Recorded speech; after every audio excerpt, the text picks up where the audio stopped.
जय हिंद। इस वीडियो में हम समझेंगे कि विंड टरबाइन कैसे काम करता है और इससे बिजली कैसे बनाई जाती है, क्योंकि हम आपको कोयले से बनाए जाने वाले बिजली के बारे में कंप्लीट समझा दिए थे। अब ये विंड टरबाइन से बिजली कैसे बनाया जाता है, इसमें दो चीज़ें समझना ज़्यादा ज़रूरी है। पहला कि ये विंड टरबाइन बनता कैसे, और दूसरा ये विंड टरबाइन काम कैसे करता है, क्योंकि इसमें दोनों चैलेंजिंग काम है। इसे उतनी ऊंचाई पर बनाना, जितना ऊंचाई कुतुब मीनार की है ना, उससे ज़्यादा ही ऊंचाई ये होते हैं सब, ये विंड टरबाइन। तो इसको बनाने के लिए कई सारे इंस्ट्रूमेंट्स की जरूरत होती है, जिसमें सबसे पहला होता है इसका बेस फाउंडेशन, जिसे हम टावर कहते हैं। इस टावर को हम लोग कई शेप में, कई सेक्शंस में बनाते हैं, जैसे टुकड़े टुकड़े में रख के इसके ऊपर ऐसे और उसे कस दिया जाता है, जिससे कि ये बन सके। जैसे आप देख रहे हैं एक पूरा सॉलिड नहीं रहता, उतना सॉलिड हो जाएगा तो फिर इसे बनाने में काफ़ी ज़्यादा कंक्रीट लगेंगे और बहुत ज़्यादा वेट बढ़ जाएगा।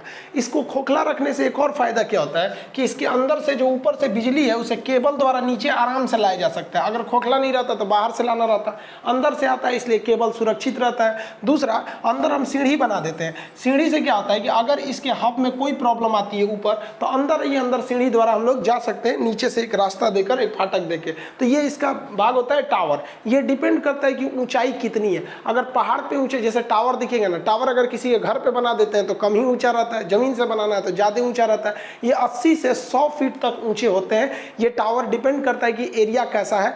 अब इस टावर के ऊपर लगाना होता है आपका ब्लेड और हब। ये जो ब्लेड होते हैं, जो विंड टरबाइन के ये ब्लेड होते हैं, 3 ब्लेड का प्रयोग किया जाता है। ये 3 ब्लेड होते हैं।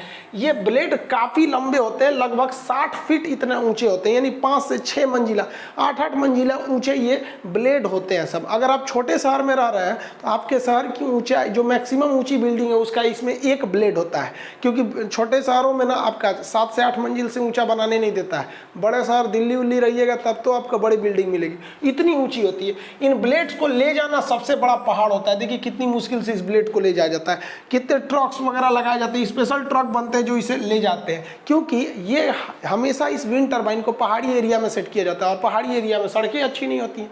ये ब्लेड्स जो होते हैं, इनको जहां लगाया जाता है उसको हम लोग बोलते हैं रोटर। इसे कई लोग रोटर हब भी बोलते हैं, टेक्निकल भाषा में इसे रोटर हब कहा जाता है। तो जहां ये सेट होते हैं इसे कहते हैं रोटर हब। तो जिसे हम कंप्लीट कलर कर दिए हैं, ये हो गया रोटर हब, और इसमें लगा हुआ है आपका ब्लेड्स लगे हुए हैं। ये ब्लेड घूमेंगे तो क्या होगा, बिजली बनेगा। लेकिन इस ब्लेड के सामने एक समस्या, ब्लेड धीमे घूमते हैं, कभी हवा आएगी, कभी तेज आएगी, कभी हवा का डायरेक्शन बदल जाएगा। ये सब चीजें भी इसमें बहुत ज्यादा मायने रखती है। इस ब्लेड को सेट करने के लिए 2 अलग अलग तरीके आते हैं। एक होता है कि आप इसका पहले ये वाला पोर्शन को, आपको पूरा नेकल का पार्ट जो होता है पीछे का, इसको लगा लीजिए और इसमें एक रोटर हब लगा दीजिए, उसमें एक एक ब्लेड को ऐसे क्रेन से ले आके फिट कीजिए। और नहीं तो दूसरा तरीका होता है कि आपने टावर को खड़ा कर दिया, ये टावर हो गया।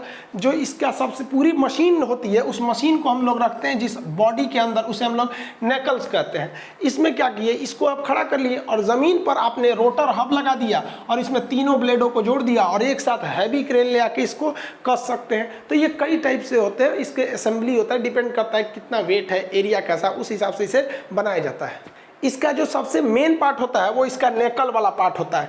ये बहुत ही बड़ा पार्ट होता है। अगर आप इसको देखेंगे तो इसमें एक आदमी दिख रहे होंगे, 2 आदमी यहाँ दिख रहे हैं सर। ये बहुत बड़ा होता है, एक घर बराबर होता है। सोचिए इतना बड़ा होता है, मतलब 3 BHK का जो फ्लैट होता है ना, 3 कमरा वगैरह वगैरह, 3-3 कमरे बराबर इसका ये नेकल वाला पार्ट होता है। ये वाला पार्ट इसमें हम लोग अलग, ये तो खोखला बना दिया जाता है। इसमें जो हैवी पार्ट्स को रखने होते हैं उसको क्रेन से उठा के रखा जाता है। जैसे आप देखिए ये वाला, तो ये इसका तो ये हो गया टावर, और ये हो गया इसका नेकल वाला पार्ट। इसमें एक आदमी है और ये क्रेन से उठा के इस मशीन को इसमें पुट किया जाएगा और ये सेटल करेगा उसका जगह कैसा है। तब इसमें आपको गियर बॉक्स रखना पड़ेगा, ब्रेक रखना पड़ेगा और उसके पीछे अल्टरनेटर को रखना पड़ेगा। यही वाला मेन पार्ट होता है, ये ही बिजली को बनाता है। और बाकी तो होते हैं वो घूमने के काम करते हैं। इस पार्ट को हम लोग नेकल के नाम से जानते हैं। अब इसके अंदर समझते हैं गियर बॉक्स कैसे काम करता है। देखिए गियर बॉक्स का काम क्या होता है, लो आरपीएम। आरपीएम मतलब क्या होता है, रिवोल्यूशन पर मिनट, लो आरपीएम। कोई चीज धीमी घूम रही है ना, उसको वो तेज कर देता है,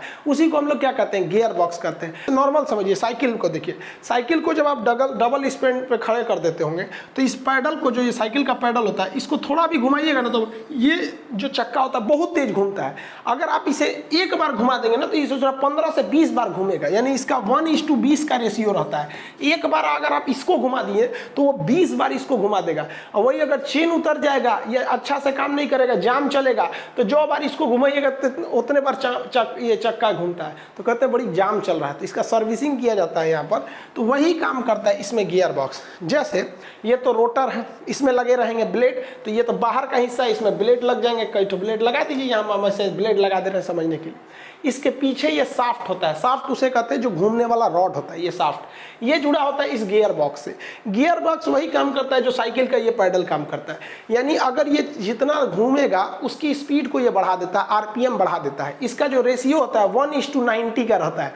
अब सोचिए आजकल तो जो मॉडर्न आ गया 1:100 आ गया है, 1:100, यानी ये वाला जो विंड है अगर एक बार घूमेगा तो उसके अंदर वाला वो 100 बार घूम चुका रहेगा।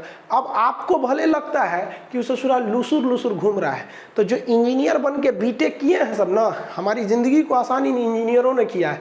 भले आज इंजीनियरों की संख्या ज़्यादा होने की वजह से उन्हें ज़्यादा वैल्यू नहीं मिल पाती, लेकिन रियल में हमारी ज़िंदगी आसान इन इंजीनियरों ने ही बनाया है। तो जो धीमा धीमा आपको दिख रहा है, एक्चुअली में जितना दिख रहा है ना उससे 100 गुना अंदर ये वाला गियर बॉक्स उसको नचा देता है। सोचिए इतना ज़बरदस्त होता है, क्योंकि हवा जो होती है कभी धीमी चलेगी कभी तेज चलेगी। हवाओं का स्पीड कभी हो जाता है 11, कभी हो जाता है 90 किलोमीटर प्रति घंटा। तो इस टरबाइन को चाहिए मैक्सिमम स्पीड कितनी चाहिए, 80 किलोमीटर प्रति घंटा की चाहिए। तो यानी आप धीमा भी घुमाएंगे ना तो ये उसको क्या कर लेता है, तेज कर लेता है। लेकिन आंधी में तो ससुराल ऑलरेडी तेज हो जाता है। तो इसमें एक ब्रेकिंग सिस्टम लगा होता है, साइड में एक ब्रेकिंग सिस्टम लगा होता है, जो ओवर स्पीड होने पर उसको क्या करता है, ब्लेड को थोड़ा सा ये गियर बॉक्स में से स्पीड को घटा देता है। यानी इसके अंदर जो स्पीड जा रही है वो डिपेंड नहीं करता है कि बाहर हवा कितनी तेज चल रही है या ब्लेड कितना तेज घूम रहा है। अंदर का जो गियर होता है वो डिसाइड कर लेता है। आप भी गाड़ी चलाते होंगे तो स्पीड बढ़ाना होता है तो क्या करते हैं, जोर से उठते हैं, हाँ, अरे गियर चेंज करते हैं, 4 के गियर में लगे तो नहीं, उतने उठिएगा तो बहुत तेज भाग जाता है। तो गियर बॉक्स जो होता है आरपीएम को बढ़ाने घटाने का काम करता है, जबकि ब्रेकिंग सिस्टम जो होते हैं वो क्या करता है, ओवर स्पीड में इसके ब्लेड्स की गति को थोड़ा सा धीमा कर देता है ब्रेक लगाकर। इस तरह से जब गियर बॉक्स के पीछे का जो साफ्ट लगा है ये है आपका जनरेटर, इसे अल्टरनेटर भी कहिए या जनरेटर कहिए, ये घूमेगा। आपको पता है कि इसके बाहर में एक मैग्नेट है और अंदर एक छोटा सा मैग्नेट है। इस छोटे मैग्नेट में ये साफ्ट जुड़ा हुआ है। छोटा मैग्नेट घूमेगा तो इसमें इंडक्शन के फ्लक्स उत्पन्न होंगे और बिजली पैदा हो जाएगा। तो पीछे का ये अल्टरनेटर जो है ये क्या बना देता है, बिजली बना देता है। तो यहाँ पर ये बिजली बनकर कंप्लीट हो जाती है। इस बिजली को अब बस क्या करना है, यहाँ जो बिजली बनी हुई है इसे हमको केबल्स की मदद से नीचे भेज देना है। ऊपर बिजली बन गई, लेकिन यहाँ एक समस्या आती है, हवाओं का जो डायरेक्शन होता है कभी बदल जाता है, कभी पश्चिम से बहने लगता है कभी पूरब से बहने लगता है। स्पीड को तो हमने गियर बॉक्स से मैनेज कर लिया कि स्पीड कम आएगा तो गियर बॉक्स उसको 90 से 100 गुना बढ़ा देता है, और अगर स्पीड बढ़ गया तो क्या होता है, ब्रेकिंग सिस्टम स्पीड को कम कर देता है। तो स्पीड का प्रॉब्लम खत्म हो गया। अब प्रॉब्लम आ गई है डायरेक्शन का। तो डायरेक्शन को मैनेज करने के लिए जो इसका नेकल वाला पोर्शन होता है, ये पोर्शन नेकल कहते हैं इसे, इसके पीछे हमारा एनीमोमीटर लगा होता है। आप इसे देख रहे होंगे, इस तरह से एनीमोमीटर लगा होता है। ये एनीमोमीटर हवाओं के डायरेक्शन को देखता है। आप देखते होंगे हवाओं की गति को नापने वाला एनीमोमीटर लगा होता है। इस डायरेक्शन में इस तरह से कटोरी बनी रहते हैं सब एनीमोमीटर। ये एनीमोमीटर हवाओं के डायरेक्शन को देखता है और इस हिसाब से इसके पूरे ये गर्दन को, ये ऊपर वाला जितना पोर्शन है ना, नेकल वाला पोर्शन, इस पूरे गर्दन को ये घुमा देता है, पूरे के पूरे गर्दने को घुमा देता है। तो ये जहाँ से घूमता है ये नीचे वाला पोर्शन, इसको हम लोग कहते हैं यॉ। इसे क्या कहते हैं, यॉ। और घूमने को यॉइंग कहते हैं। अंग्रेजी में आईएनजी लगा देंगे तो मतलब समझिए काम हो रहा है। जैसे डांस, आईएनजी लगा देंगे, डांसिंग माने नचिए रहा है, ईटिंग, गोइंग माने चालू है, आईएनजी माने चालू है। तो इसे यॉ कहा जाता है। घुमा देता है तो यॉइंग कहते हैं। तो विंड टरबाइन में यॉइंग बहुत जरूरी है। यॉइंग जो होता है इस नेकल वाले पार्ट से और टावर के बीच में यहीं पे यॉ कर जाता है। यॉ करने से पूरा समझिए तो इसका गर्दन घूम जाता है ऐसे से, ये डायरेक्शन से। तो जिस डायरेक्शन में हवा आएगा, ऊपर स्थित इसका जो एनीमोमीटर है, ये वाला एनीमोमीटर बता देगा कि भैया हवा का डायरेक्शन इधर है, तो टावर वैसे ही खड़ा रहेगा। ऊपर का जितना सेक्शन देख रहे हैं, ये वाला पूरा का पूरा पोर्शन ये घूम जाएगा हवाओं के डायरेक्शन में और खूब बेहतरीन ढंग से ये नचेगा। इसलिए डायरेक्शन कुछ भी हो, स्पीड कुछ भी हो, ये आराम से घूम सकता है। इसको बस हवा चाहिए, इसलिए इसे समुद्र के किनारे या पहाड़ी एरिया में सेट करते हैं। इसे सेट करना काफ़ी कॉस्टली होता है, देख रहे हैं कितना तामझाम है। और एक दो नहीं लगाया जाता, 200-300 लगा दिया जाता है ताकि इससे बिजली पैदा हो। अब इससे बिजली क्या हो गया, पीछे के अल्टरनेटर में बिजली पैदा हो जाएगी। अब ये जो बिजली पैदा हुई है यहाँ पर, इसे केबल्स की मदद से देखिए नीचे लाया जाता है, केबल्स की मदद से नीचे लाया जाता है। और जब ये टावर से नीचे आ जाते हैं तो नीचे एक जनरेटर होता है जो इसके ट्रांसफार्मर होता है जो इसके वोल्टेज को बढ़ा देता है। अब ये जितने भी टावर हैं सब अपनी बिजली को नीचे भेज देते हैं सब, और एक मेन केबल से मदद से इसे हम लोग भेज देते हैं पावर सब स्टेशन में। सब स्टेशन में इस बिजली को कनेक्ट करके इसे बिजली ग्रिड पर भेज दिया जाता है। आपको एक वीडियो में हम बिजली का ग्रिड बता चुके हैं, डिस्ट्रीब्यूशन लाइन समझा चुके हैं, सब स्टेशन का कंप्लीट चीज समझा दिए हैं। साथ ही ये भी बता दिए थे कि कोयले से बिजली कैसे बनती है, बॉयलर की मदद से। यहाँ आप देख लिए कि कैसे बिजली इसके मदद से बनती है।